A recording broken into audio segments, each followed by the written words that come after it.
Good morning traders, आप देख रहे हैं मार्केट लेंस, जहां मिलती है सबसे तेज और authentic market and geopolitics update per day सुबह 6:30 बजे। चलिए शुरू करते हैं। आज की सबसे बड़ी ब्रेकिंग अपडेट आ रही है मिडिल ईस्ट से और इसका डायरेक्ट कनेक्शन है इंडिया की इकोनॉमी और आपके इन्वेस्टमेंट से। ईरान के फॉरेन मिनिस्टर अब्बास अरागाची ने अनाउंस किया है कि ईरान अब फ्रेंडली नेशन को शिप पैसेज अलाउ कर रहा है, including India, China, Russia, Iraq और पाकिस्तान। यह डिसीजन आता है ऑनगोइंग टेंशन के बीच, specially in the critical route strait of Hormuz. लेकिन एक ट्विस्ट है, पैसेज कंडीशनल है। ईरान ने क्लियरली बोला है शिप्स को नॉन हॉस्टाइल होना चाहिए, ईरान के अगेंस्ट कोई एक्टिविटी सपोर्ट नहीं करनी चाहिए और प्रायर कंडीशन मैंडेटरी है। क्या ये रिलैक्सेशन ग्लोबल ट्रेड को स्टेबलाइज करेगा या अनसर्टेनिटी और बढ़ेगी? कमेंट करके जो होता है। और इस सिचुएशन पर यूएन के सेक्रेटरी जनरल एंटोनियो ने वार्निंग दी है कि स्ट्रेट का डिसरप्शन ग्लोबल सप्लाई चेन्स को अफेक्ट कर रहा है। उन्होंने कहा ऑयल, गैस और फर्टिलाइजर का मूवमेंट चोक हो रहा है और ये हो रहा है पीक प्लांटिंग सीजन के दौरान। लेकिन गुड न्यूज ये है कि इंडिया को फ्रेंडली नेशन लिस्ट में इंक्लूड किया गया है, मतलब शिपमेंट कंटिन्यू हो सकती है। अब बात करते हैं क्रिप्टो मार्केट की। इंडिया के लीडिंग क्रिप्टो एक्सचेंज वजीरेक्स ने एक नया मॉडल लॉन्च किया है, जीरो प्लान, जिसमें इंक्लूड है 99 रुपए per month, unlimited trades, zero brokerage fees on 300 plus token. Yes, you heard that right. Traditional model में क्या होता था, हर ट्रेड पे up to 0.5% fees, frequent trader के लिए ह्यूज कॉस्ट। अब एक फ्लैट फी, मतलब नो सरप्राइजेस, लेकिन 1% टीडीएस स्टिल एप्लीकेबल है। तो सवाल ये है, क्या ये मॉडल ट्रूली बेनिफिशियल है या सिर्फ एक मार्केटिंग स्ट्रेटजी? इंडिया की इंजीनियरिंग कंपनी आजाद इंजीनियरिंग लिमिटेड ने एक 8 साल का लॉन्ग टर्म कॉन्ट्रैक्ट साइन किया है जापान की giant company Mitsubishi Heavy Industries के साथ। ये डील गैस टरबाइन इंजन के लिए hot section nozzle vane segment supply करने के लिए है। अब यहाँ एक इंपॉर्टेंट शिफ्ट समझिए। पहले company mostly cold section components बनाती थी, लेकिन अब एंट्री हो रही है high value hot section parts में, जो ज्यादा कॉम्प्लेक्स और प्रॉफिटेबल होते हैं।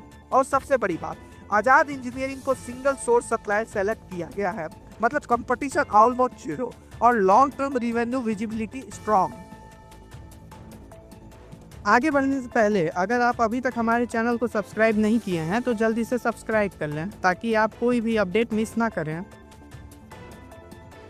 अब बात करते हैं टीएसयू स्टॉक की, जो आज फोकस में रहने वाला है। Indian renewable energy development agency ने FY 25-26 के लिए इंटरिम डिविडेंड अनाउंस किया है, जो कि 7 पैसे पर शेयर डिविडेंड है और फेस वैल्यू 10 रुपए पर 6% पे आउट, जिसमें टीडीएस एप्लीकेबल है। ये अनाउंसमेंट हुआ है मार्केट क्लोज के बाद और याद रहे कल मार्केट बंद था due to Ramnavami. Last trading session में स्टॉक 4.2% अप क्लोज हुआ एट 119.2 ऑन BSE और ये करंट फाइनेंशियल ईयर का फर्स्ट डिविडेंड है कंपनी का। अब सवाल ये उठता है, क्या ये डिविडेंड लॉन्ग टर्म इन्वेस्टर के लिए अट्रैक्टिव है या सिर्फ शॉर्ट टर्म सेंटिमेंट बूस्ट मिलेगा स्टॉक को? आपका क्या व्यू है, बताएं हमें कमेंट में। आगे बात करते हैं HDFC बैंक की। बैंक ने कल शाम को अनाउंस किया है कि उन्होंने सुनीता महेश्वरी को इंडिपेंडेंट डायरेक्टर के रूप में फिर से अपॉइंट करने का डिसीजन लिया है पूरे 3 साल के लिए। यह डिसीजन कल यानी 26 मार्च को हुई बोर्ड मीटिंग में लिया गया है, governance, nomination and remuneration committee के रिकमेंडेशन के आधार पर। अब ध्यान देने वाली बात यह है कि उनका नया टर्म 30 मार्च 2026 से 29 मार्च 2029 तक रहेगा, लेकिन फाइनल अप्रूवल शेयर होल्डर से आना अभी बाकी है। बैंक ने यह भी क्लैरिफाई किया कि सुनीता महेश्वरी का किसी भी डायरेक्टर या की मैनेजरियल पर्सनल से कोई रिलेशन नहीं है और वो पूरी तरह एलिजिबल है इस पोजीशन के लिए। वहीं बड़ी खबर आ रही है रिलायंस इंडस्ट्रीज लिमिटेड से। कंपनी ने आज एक स्ट्रॉन्ग स्टेटमेंट जारी करते हुए उन रिपोर्ट्स को पूरी तरह रिजेक्ट कर दिया है जिनमें कहा गया था कि रिलायंस ने ईरानियन क्रूड ऑयल खरीदा है। रिलायंस का कहना है कि ये रिपोर्ट्स बेसलेस और मिसलीडिंग है और मीडिया को फैक्ट्स वेरीफाई करना चाहिए पब्लिश करने से पहले। असल में एक रॉयटर्स रिपोर्ट में क्लेम किया गया था रिलायंस ने करीब 5 मिलियन बैरल्स ईरानियन क्रूड खरीदा है, वो भी प्रीमियम प्राइस पर, सपोजली US सैंक्शंस वेबियर के बाद। लेकिन रिलायंस ने साफ कर दिया है कि ऐसा कुछ भी नहीं हुआ है। तो दोस्तों, आज की मार्केट अपडेट यही थी। कैसी लगी आपको ये खबरें? अपनी राय कमेंट सेक्शन में लिखना न भूलिए और हाँ, अगर आप चाहते हैं कि आपको हर दिन ऐसी ही न्यूज मिलती रहे, तो चैनल को सब्सक्राइब कीजिए और बेल आइकन दबा दीजिए ताकि कोई भी अपडेट मिस न हो। मिलेंगे कल नए अपडेट्स के साथ, तब तक के लिए हैप्पी ट्रेडिंग।